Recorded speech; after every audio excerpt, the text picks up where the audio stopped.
Hello student, welcome to मल classes. आपका जो है इस मल क्लासेज में सभी विद्यार्थियों का स्वागत है। आज हम जीव विज्ञान में सर्कुलेटरी सिस्टम में ब्लड वेसल्स पढ़ेंगे, यानी रुधिर वाहिनियाँ। इसके पहले सर्कुलेटरी सिस्टम में हमने पढ़ा था परिसंचरण तंत्र। परिसंचरण तंत्र किसे कहते हैं और कितने प्रकार के होते हैं। तो उसमें बताया गया था परिसंचरण तंत्र दो प्रकार के होते हैं, बंद परिसंचरण और खुला परिसंचरण। उसका एग्जाम्पल भी दिया था। अब जो है वो परिसंचरण जो भी होते हैं वह ब्लड वेसल्स के द्वारा होते हैं, रुधिर वाहिनियों के द्वारा होते हैं। तो यहाँ पर दिया गया रुधिर वाहिनियाँ। What is the blood vessels? रुधिर वाहिनियाँ क्या है? यानी वे वाहिनियाँ, वे पाइप, वे नलिकाएं जो रुधिर को हृदय से शरीर के विभिन्न भागों तक ले जाती हैं और शरीर के विभिन्न भागों से रुधिर को हृदय तक ले आती हैं। उन वाहिनियों को जो है हम रुधिर वाहिनियाँ कहते हैं। अर्थात रुधिर वाहिनियाँ रुधिर को हृदय से ले जाने तथा शरीर के विभिन्न अंगों से पुनः वापस लाने का कार्य करती हैं। तो वे नलिकाएं, वे वाहिनियाँ जो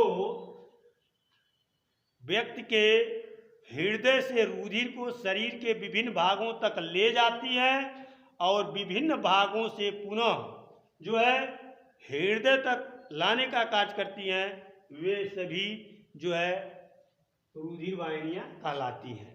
अब वे रुधिर वाहिनियाँ दो प्रकार की होती हैं, जिसे वेन एंड आर्टेरी कहते हैं, धमनी और शिरा कहते हैं। तो अब यहाँ पर हम यह अध्ययन करेंगे कि धमनी और शिरा में क्या अंतर है, कौन सा जो है नली, कौन सी वाहिनियाँ हृदय से रुधिर को शरीर के विभिन्न भागों तक ले जाती है और कौन सी वाहिनियाँ जो है शरीर के विभिन्न भागों से रुधिर को हृदय तक लाती है। इसमें पढ़ेंगे। तो सबसे पहले इसमें बताया कि दो प्रकार की जो है वाहिनियाँ होती है, धमनी और शिरा। तो सबसे पहले जान जाएं कि धमनियों में जो है रुधिर जो है शुद्ध रुधिर बहता है।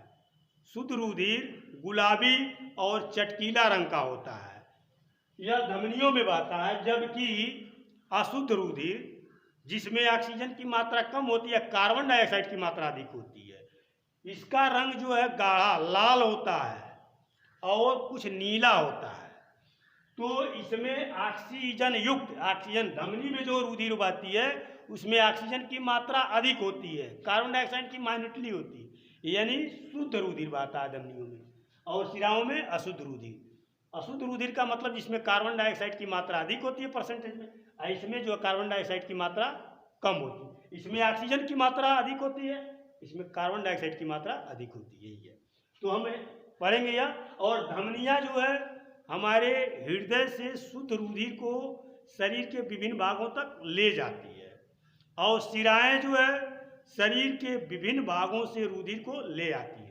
तो दोनों में यही अंतर है। एक यानी धमनी जो है हमारे हृदय से रुधिर को जो है शरीर के विभिन्न भागों तक ले जाती है, यानी हृदय से ले जाने का कार्य करती है रुधिर, वो धमनियाँ कहलाती हैं। शिराएं जो है जो होती हैं शरीर के विभिन्न भागों से रुधिर को जो है हृदय तक ले आती है।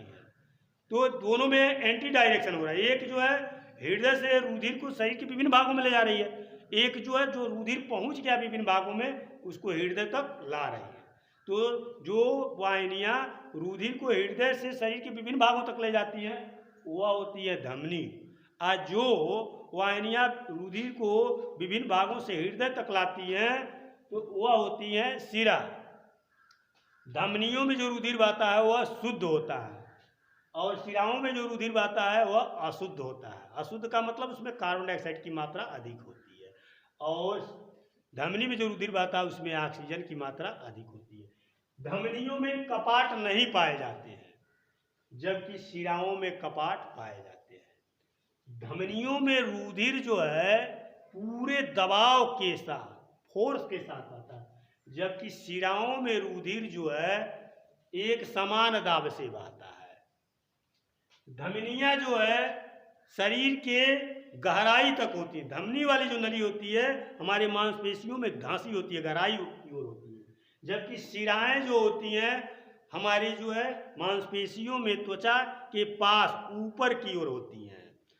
धमनी की दीवारें जो है मजबूत मोटी होती हैं, इसकी दीवारें जो होती हैं वह पतली होती हैं।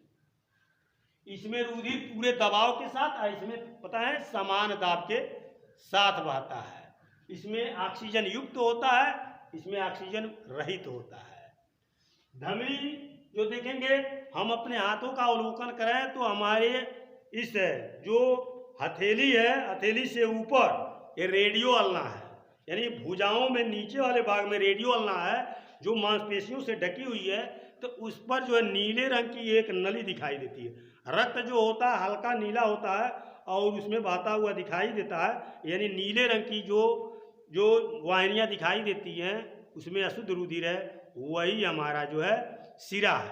तो शिरा ऊपर की ओर होता है, इसलिए उसमें रुधिर जो होता है अशुद्ध होता है, कार्बन डाइऑक्साइड युक्त होता है, इसलिए जो है वह नीले रंग का दिखाई देता है। तो अभी हमने पढ़ा कि धमनी और शिरा में क्या अंतर है, पुनः देख लेंगे। धमनियाँ हृदय से रुधिर को शरीर के विभिन्न भागों तक ले जाती हैं। शिराएं जो है शरीर के विभिन्न भागों से रुधिर को हृदय तक लाती हैं। धमनियों में शुद्ध रुधिर बहता है, शिराओं में अशुद्ध रुधिर बहता है।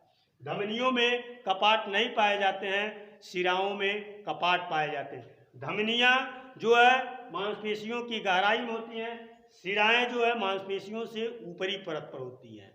धमनी की दीवारें मोटी और मजबूत होती हैं, शिराओं की दीवारें पतली होती हैं। इसमें जो है धमनियों में दबाव पूरे प्रेशर दबाव के साथ बहता है, जबकि शिराओं में जो है रुधिर जो है समान दाब से बहता है।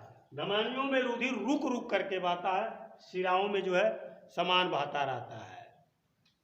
धमनियों में जो रुधिर होते हैं वह गुलाबी चटकीले रंग के होते हैं। शिराओं में जो रुधिर होते हैं लाल होते हैं और नीले भी होते हैं। और इसमें होता है धमनियों में ऑक्सीजन युक्त, ऑक्सीजन की मात्रा परसेंटेज में कार्बन डाइऑक्साइड की अधिक होती है। शिराओं में ऑक्सीजन की मात्रा बहुत कम होती है, इसमें कार्बन डाइऑक्साइड की मात्रा अधिक होती है। पल्मोनरी यानी फुफ्फुस, फुफ्फुस माने होता है फेफड़ा, लंग अंग्रेजी में कहते हैं। फेफड़ा हिंदी में फुफ्फुस, अंग्रेजी में लंग। तो कुछ ऐसी धमनियां हैं जो फुफ्फुस धमनियां यानी पल्मोनरी धमनी। पल्मोनरी ऐसी धमनी है, फुफ्फुस ऐसी धमनी है जिसमें अशुद्ध रुधिर बहता है। फुफ्फुस ऐसे शिरा है जिसमें शुद्ध रुधिर बहता है। क्योंकि हृदय से अशुद्ध रुधिर को पल्मोनरी धमनी फेफड़े तक लाती है, तो हृदय से फेफड़ों की अंगों की ओर बह रहा है, तो वह धमनी है, परंतु वह अशुद्ध रुधिर फेफड़े तक ले जाती है साफ करने के लिए। जब फेफड़ा में रुधिर शुद्ध हो जाता है, यानी ऑक्सीजन की मात्रा बढ़ जाती है रुधिर में, तो शिराएं जो है रुधिर को हृदय तक लाते हैं। जैसा कि हम पढ़ चुके हैं कि विभिन्न भागों से रुधिर को हृदय तक शिराएं ही लाते हैं, लेकिन फेफड़े से जब रुधिर हृदय में आएगा तो वह जो है शुद्ध रुधिर होगा। तो यह जान जाएंगे, पल्मोनरी धमनी को छोड़ करके समस्त धमनियों में शुद्ध रुधिर बहता है, परंतु पल्मोनरी धमनी में अशुद्ध रुधिर बहता है। फुफ्फुस शिरा को छोड़ करके सारे शिराओं में अशुद्ध रुधिर बहता है, परंतु फुफ्फुस शिरा में अर्थात पल्मोनरी वेन में जो है शुद्ध रुधिर बहती है। तो फुफ्फुस शिरा में जो है शुद्ध रुधिर, अब फुफ्फुस धमनी में अशुद्ध रुधिर बहता है। धन्यवाद।